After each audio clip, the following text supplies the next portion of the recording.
मंच पे मंजीत जी आपको बता दूं तो तीसरी बार बोल रही हूँ, ज्यादा वक्त नहीं लूंगी, लेकिन आप आए हैं तो जरूर 1 मिनट बोलूंगी, क्योंकि बार बार उन बातों को क्या बोलना जो दोहरा रहे हैं हम पिछले 119 दिन से, और जो सच्चाई है दिल्ली विश्वविद्यालय की वो भी सबको पता चल चुकी है।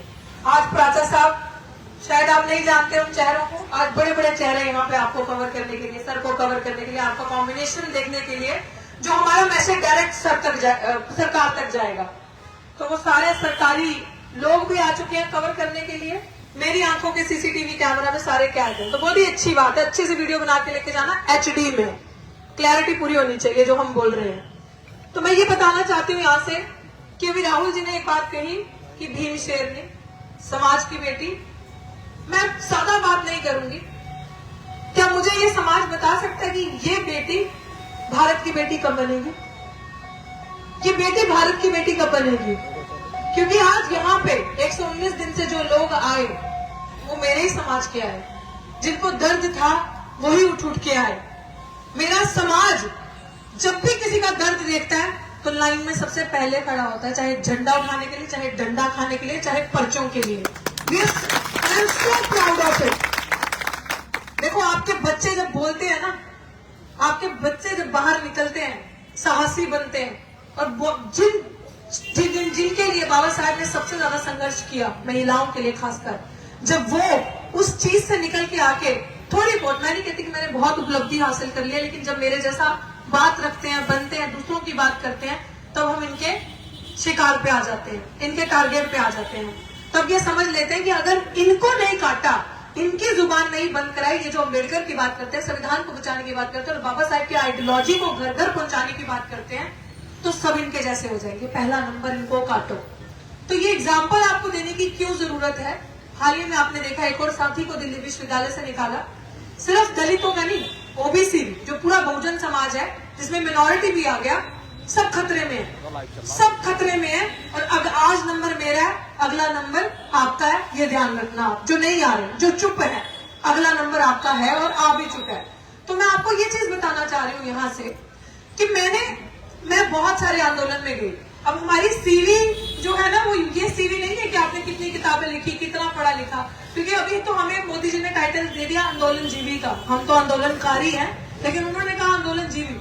अब हमारा अगर कोई ग्राफ देखेगा, CV देखेगा, तो भाई साहब वो ये आएगा कि किया क्या इन्होंने, किस किस के लिए आवाज उठाई, कौन कौन से आंदोलन में गए जहां पे नाइंसाफी की बात हो रही थी, जहां पे बात हो रही थी आपके हकों का हनन हो रहा था, आपने क्या क्या किया। हाँ, मैं गर्व से कहती हूँ, मैं किसानों के आंदोलन में थी एक मुखर आवाज, मैं CA/NRC के आंदोलन में थी एक आवाज, मैं किसानों के पहलवानों को सपोर्ट देने के लिए गई एक मुखर आवाज बनके। और जब किसानों का आंदोलन हुआ तो मैंने देखा कि मेरा समाज सबसे पहला था वहां पे भागीदारी देने वाला, भारी संख्या में। जब CA/NRC की बात हुई तो वो तो हम एक ही हैं, तो तब भी दलित मुस्लिम एकता का सबसे बड़ा हमने वहां पे भी देखा एग्जाम्पल। जब अभी पहलवान बेटियां वहां पर बैठी थी, तब भी हमने देखा कि हमारे समाज ने एक भागीदारी निभाई और एक बहुजन एकता का जो है संघर्ष का जो एक एग्जाम्पल है वो सेट किया। तो जब अगर इससे पहले कभी महिलाओं पे अपराध हुए या कोई रेप कांड हुआ या महिलाओं का शोषण हुआ, तब आपने निर्भया कांड में देखा था पूरा भारत एक हो गया और पूरे भारत ने कहा कि भारत की बेटी को इंसाफ मिलना चाहिए। पहलवान बेटियां जंतर मंतर में बैठी तो सबने कहा पहलवान बेटियों को इंसाफ मिलना चाहिए। और आज 119 दिन से ये एहसास हो गया कि दलित की बेटी है, क्योंकि सामने वालों का इतना कम सपोर्ट मिला कि समझ में आ गया कि अभी तक मैं भारत की बेटी नहीं बनी हूँ।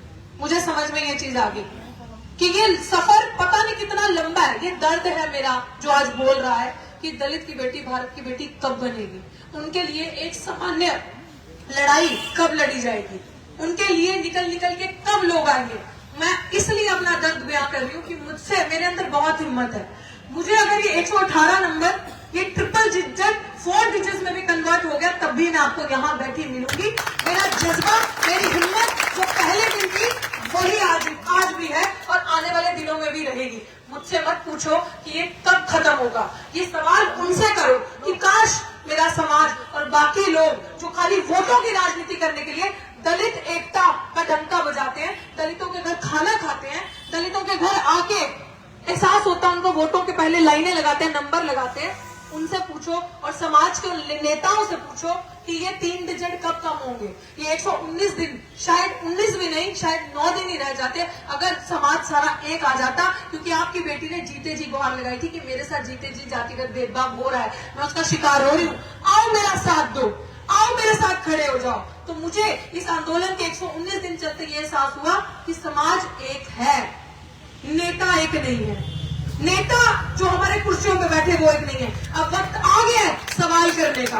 अब एक भी इंसान हम में से, क्योंकि प्राचा साहब ने बड़ी अच्छी बात जब मैंने पहले ये दोहराई तो प्राचा साहब ने कहा कि आप नेता किनको मानते हो, आप नेता। तो मैंने कहा कि सर देख लिया कि जो हमारी बात उठाने की बात करते हैं, जिनके पास लोक बल है वो नेता है, वो लोग कब निकलेंगे कमरों से बात। तो प्राचा साहब ने कहा नहीं, जो जमीन पे बैठे हैं ना आप एक एक लोग नेता। अब ये देरी ये चीजें आपके हाथ में है। नेता तो सड़क पे बैठे हैं, नेता तो ये लोग हैं जो जमीन पे बैठे हैं, नेता तो आप लोग हो जो जमीन पे बैठे हैं।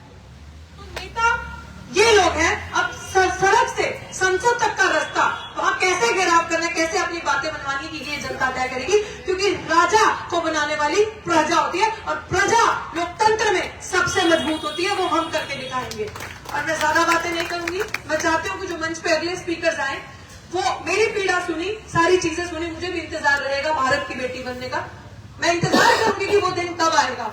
और मैं ये चीज अंत में कहना चाहूंगी कि जितने भी स्पीकर यहाँ पे आए, अभी एक बहुत बड़े प्रोग्राम की तैयारी हो रही है जो दिल्ली विश्वविद्यालय के प्रांगण से बाहर निकल के और भी लोगों का घेराव करना बाकी है।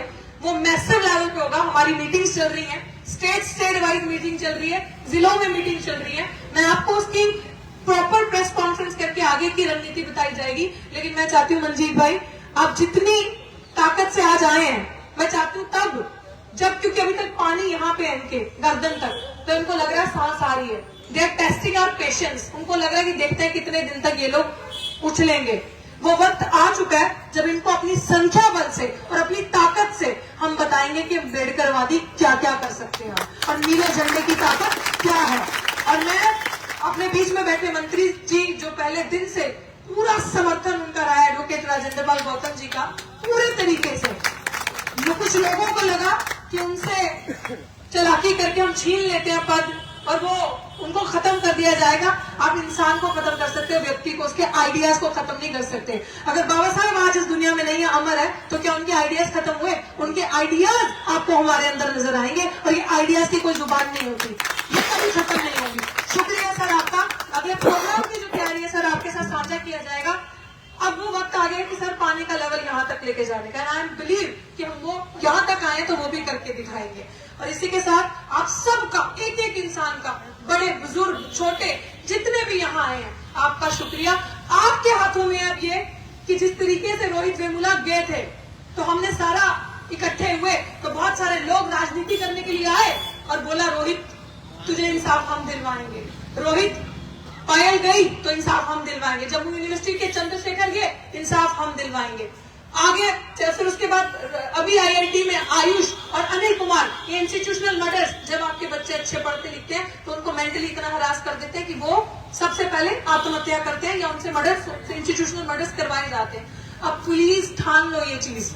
आज मैं भाषण देने के मूड में नहीं, मेरा दिल लिटरली बड़ा दुखी है। ये चीज ठान लो कि बस अब आपके बच्चे मरेंगे नहीं, अब आपके बच्चे जिएंगे। ये जो दिखावा सरकारें करती है बड़ी बड़ी फोटो लगाने की बाबा साहब की और उनपे फूल डालने की, मत इस दिखावे से बाहर आओ। हमें दफ्तरों में फोटो नहीं चाहिए, हमें दफ्तरों की कुर्सी पे अपने लोग चाहिए, अम्बेडकरवादी चाहिए। तो मैं यही आपसे कहना चाहती हूँ कि अभी तो ये अंगड़ाई है, आगे और लड़ाई है। शुरुआत इन्होंने की थी, खत्म हम करेंगे। जय भीम, जय भारत, जय श्री राम।